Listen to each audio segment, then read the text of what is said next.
అబద్దాల పునాదులపై కాంగ్రెస్ అధికారంలోకి వచ్చి పాలనలో కూడా అబద్దాల పరంపర కొనసాగుతోందన్నారు.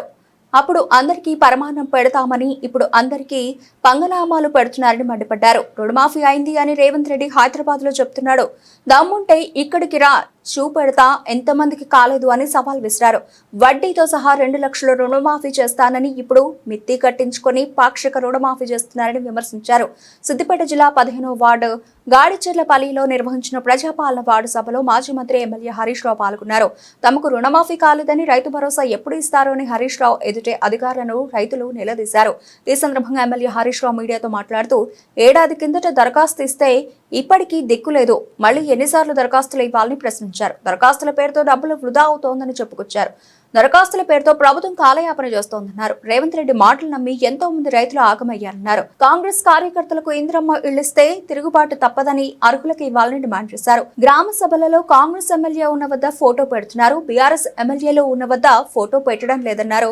ప్రోటోకాల్ పాటించడం లేదన్నారు. వార్డు సభల్లో చూస్తే పాపం ప్రజలు మేము ఎన్నిసార్లు దరఖాస్తులు పెట్టాలి, ఇప్పటికీ చాలా సార్లు దరఖాస్తులు పెట్టాము, దరఖాస్తులు పెట్టినప్పుడల్లా దరఖాస్తుకు 5 రూపాయలు, జిరాక్స్లకు 10 రూపాయలు, అదేవిధంగా సిద్దిపేటకు పోయి ఇవన్నీ తెచ్చుకోవడానికి, జిరాక్స్లు తెచ్చుకోవడానికి పెట్రోల్కి 20 రూపాయలు, మొత్తంగా దరఖాస్తు పెట్టినప్పుడల్లా 30-40 రూపాయలు ఖర్చు అవుతా ఉంది.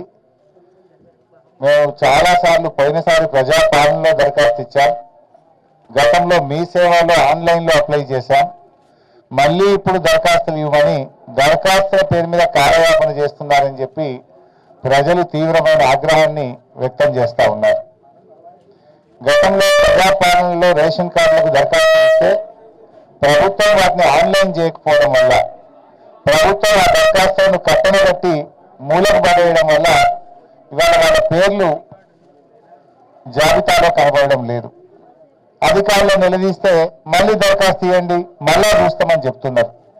ఇప్పుడు ప్రభుత్వం వచ్చి 13 నెలల తర్వాత కూడా దరఖాస్తుల పేరు మీద కార్యయాపన చేస్తూ ప్రజల్ని మోసపుచ్చుతా ఉన్నారు. ఇంకా ఆశ్చర్యం ఏంటంటే, ఉడత బాలయ్య ఈయనకు 1,60,000 అప్పు ఉన్నది. నీ అప్పు మాఫీ కావాలంటే మిత్తి కట్టన్నారట. నువ్వు మొత్తం రుణమాఫీ చేస్తా అన్నావు కానీ మిత్తి ఎందుకు కట్టిస్తున్నావు? మొత్తం వడ్డీతో సహా 2 లక్షల రుణమాఫీ చేస్తా అని ఆ రోజు ఎలక్షన్ల ముందు ఊరిచ్చినావు. ఎవరైనా రుణమాఫీ అయితే మళ్ళా తెచ్చుకోండి, నేను రాగానే మళ్ళా మాఫీ చేస్తా అని చెప్పి ఆ రోజు ఊరిచ్చినావు. మరి ఉడత బాలయ్యకు 1,60,000 అప్పు ఉంటే మీద మిత్తి 13,000 ఎందుకు కట్టమన్నావు? పాపం ఆయన నమ్మి 13,000 మిత్తి కట్టిండు, ఇవాళకి ఆ 1,60,000 ఇంకా రుణమాఫీ కాలేదు.